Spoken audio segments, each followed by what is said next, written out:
अस्सलाम वालेकुम व्यूअर्स, इस वक्त हम आपको बताएं कि आलमी दिफाई जो है वो एग्जीबिशन का सिलसिला जारी है। यहाँ एक्सपो सेंटर में हम मौजूद हैं। इस वक्त मैं जो है वो पाकिस्तान और ऑर्डिनेंस फैक्ट्री में मौजूद हूँ। यहाँ इनका एक स्टॉल लगाया गया है जहाँ पर आज अबाबील सीरीज़ लॉन्च की गई है।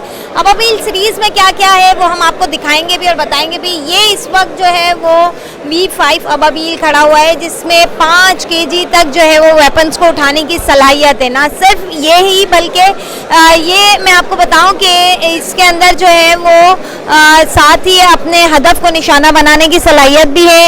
ये 120 किलोमीटर के रफ्तार से जो है वो सफ़र भी कर सकता है और अपने हदफ को निशाना भी बना सकता है।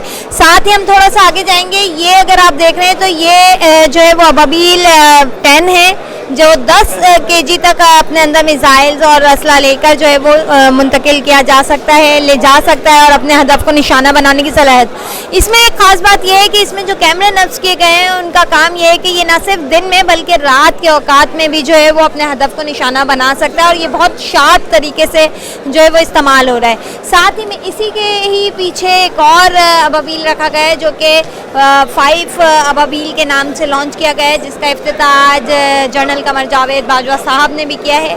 तो आर्मी चीफ का भी यही कहना था कि बहुत अच्छी हमारी टेक्नोलॉजी जा रही है आगे की तरफ और इन सारी चीज़ों को लॉन्च करने का मकसद ही ये था कि अमन का गहवारा तो है ही पाकिस्तान, लेकिन अगर दुश्मन हमारे बॉर्डर्स तक पहुंचता है या उन्हें ये बताने के लिए कि हमारे पास भी टेक्नोलॉजी बहुत ज़्यादा है और टेक्नोलॉजी की दुनिया में पाकिस्तान भी किसी से पीछे नहीं है। तो POF ने तो ये साबित कर ही दिया है क्योंकि इस बार वो 11 नई चीज़ें लेकर आए हैं। 4 साल के बाद ये एग्जीबिशन हो रही है, हर कोई बहुत एक्साइटेड है और यहाँ पर बैनुल-अक़वामी लोग भी मौजूद हैं, मंदोबीन आ रहे हैं, इंजॉय कर रहे हैं, चीज़ों को पसंद कर रहे हैं, टेक्नोलॉजीज़ को पसंद कर रहे हैं और पाकिस्तान को सराहते हुए दिखाई दे रहे हैं। जी।